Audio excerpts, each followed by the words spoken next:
मंडळी, काश्मीरचा हल्ला झाला आणि त्यानंतर सबंध भारतात पाकिस्तानला धडा शिकवा अशा प्रतिक्रिया आल्या। सरकारने सुरक्षा यंत्रणेत चूक झाली हे विरोधकांसमोर मान्य करून अशा प्रसंगात सरकार व विरोधक एकत्र काम करतात हे आशादायक चित्र सुद्धा भारताने पाहिलं। मात्र महाराष्ट्रातील जे पर्यटक काश्मीरमध्ये अडकले होते त्यांना परत आणण्यासाठी महाराष्ट्र सरकार काम करत असतानाच अचानक एक बातमी दिसते की उपमुख्यमंत्री एकनाथ शिंदे हे काश्मीरला पोहोचलेत, तेथील पर्यटकांना मदत करण्यासाठी व त्यांना तिथून सुखरूप परत आणण्यासाठी। अर्थात हे काम ते जागेवर बसूनही करू शकले असते, मात्र एकनाथ शिंदेंनी यातून हे साधलं त्याची राजकीय वर्तुळात आता चर्चा सुरू आहे। कारण भाजपचे गिरीश महाजन ही तोपर्यंत तिथे पोहोचले होतेच, पण चर्चा मंडळी एकनाथ शिंदेंचीच। आता शिंदेंनी यातून भाजपवर काय डाव टाकलाय, यातून त्यांनी फडणवीसांना आपणही सुद्धा कमी नाही आणि कमी पडणार सुद्धा नाही असा मेसेज दिलाय का? अजित पवारांनाही त्यांनी यातून आपण महाराष्ट्रासह देशांतर्गत राजकीय व आपत्कालीन परिस्थिती हाताळू शकतो हे दाखवून दिलंय का? एकनाथ शिंदे त्यांच्या बाजूने परस्पर समांतर सरकार चालवतायत का? आणि सगळ्यात महत्त्वाचं म्हणजे अमित शहांना यातून एकनाथ शिंदेंनी महाराष्ट्राच्या राजकारणात मी सुद्धा कमी नाहीये हे दाखवून दिलंय का? पाहूयात हे सगळे सविस्तर। यासाठी हा संपूर्ण व्हिडिओ तुम्ही शेवटपर्यंत पहा। नमस्कार, मी विकी आणि तुम्ही पाहताय विशेष भारी। मंडळी, काश्मीर हल्ला झाला त्यानंतर सरकारने तातडीने तेथे अडकलेल्या पर्यटकांना सुखरूप परत आपापल्या राज्यात आणायला सुरुवात केली। यात महाराष्ट्र सरकारतर्फे गिरीश महाजन पोहोचले होते। अजित पवार गटाच्या रुपालीताई ठोंबरे योगायोग म्हणा किंवा अजून काही त्या तिथे काश्मीरमध्ये होत्याच व त्यांनी नंतर अजित पवार, मुरलीधर मोहोळ यांच्याशी बोलून पर्यटकांची प्रवासाची सोय तयार केली होती। यात गिरीश महाजनही पोहोचले, पण या सगळ्यात सरकारमधलाच एक जबाबदार व्यक्ती थेट काश्मीरला पोहोचला। ते होते उपमुख्यमंत्री एकनाथ शिंदे। शिंदे काश्मीरला पोहोचले आणि त्यांनी थेट पर्यटकांना भेटायला सुरुवात केली। जसं शिंदे काश्मीरात पोहोचले तसं महाराष्ट्रातील महायुती सरकारमध्ये चलबिचल चालू झाली। कारण एकीकडे संजय राऊत जसं म्हणाले तसं महायुती सरकारमध्ये असून एकनाथ शिंदे हे पॅरलल सरकार चालवतायत का असं वाटतंय। राऊतांनी हा टोमणा मारला असला तरी शिंदे मात्र यावर वेगळं स्पष्टीकरण देत आहेत की इथे आल्यानंतर यंत्रणा आणखी गतिमान होईल व पर्यटकांना लवकरात लवकर घरी पोहोचता येईल, यासाठी मी इथे आलो आहे। एक मराठी व्यक्ती इथे पोहोचला आहे, यामुळे येथील मराठी माणसांना आधार वाटेल हे देखील कारण आहे असं शिंदे म्हणाले। मंडळी, या प्रत्येक वाक्यामागे एकनाथ शिंदेंनी भाजपवर कुरघोडी केल्याचं वरकरणी तरी दिसून आलंय।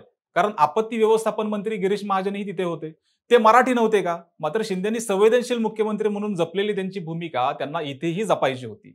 आता यातच ती उपमुख्यमंत्री झाल्यावर त्यांनी स्वतःला डेप्युटी सीएम ऐवजी डेडिकेटेड टू कॉमन मॅन ही भूमिका जपण्याचा प्रयत्न ते करतायत असा आरोप त्यांचे विरोधक सुद्धा करतात।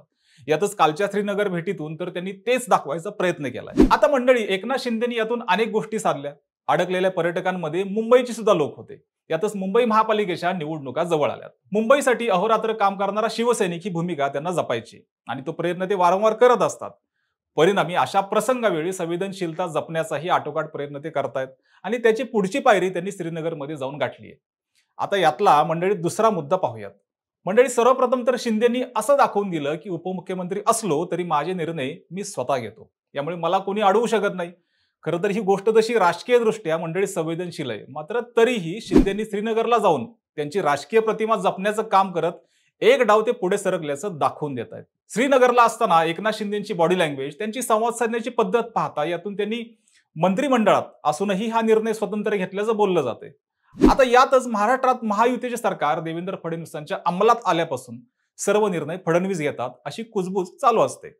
आता यात कितपत तथ्य किंवा सत्य असत्य हे तपासणं तसं अशक्यच आहे, मात्र इकडे एकनाथ शिंदेचे शिवसैनिक सुद्धा या गोष्टींना बळी पडतात असं एकूण चर्चा असते। यातून मग शिंदेच्या संवेदनशील नेता, कॉमन मॅन नेता किंवा निर्णयक्षम व्यक्ती या त्यांच्या आयडेंटिटीला नाही म्हणले तरी तडा जातोच आणि हे असे तडे बुजवण्यासाठी शिंदेंनी श्रीनगरचा दौरा केल्याचं कळून येते।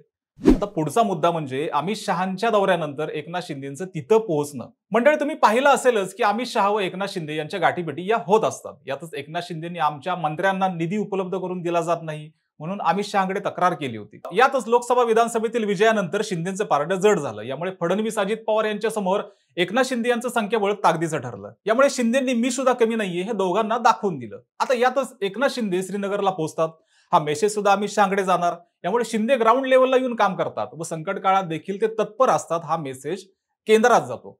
बरं, काश्मीरला शिंदे पहिल्यांदाच गेले नाहीत बरं का, तर याआधी शिंदेंनी 2023 साली तेथील नायब राज्यपाल मनोज सिन्हा यांची काश्मीरमध्ये भेट घेऊन तिथे महाराष्ट्र भवनासाठी जागा मागितली होती। यानंतर मार्च 2024 मध्ये महाराष्ट्राच्या मंत्रिमंडळाने महाराष्ट्र भवन बांधण्याचा ठराव केला होता। यानंतर अजित पवार यांनी सुद्धा घोषणा केली। लगेचच लोकसभा निवडणुकीच्या प्रचार दौऱ्यात अमरावतीमध्ये एप्रिल 2024 मध्ये शहांच्या उपस्थितीत शिंदे यांनी महाराष्ट्र भवन ही घोषणा करून जागा वगैरेचा तपशील सुद्धा दिला होता.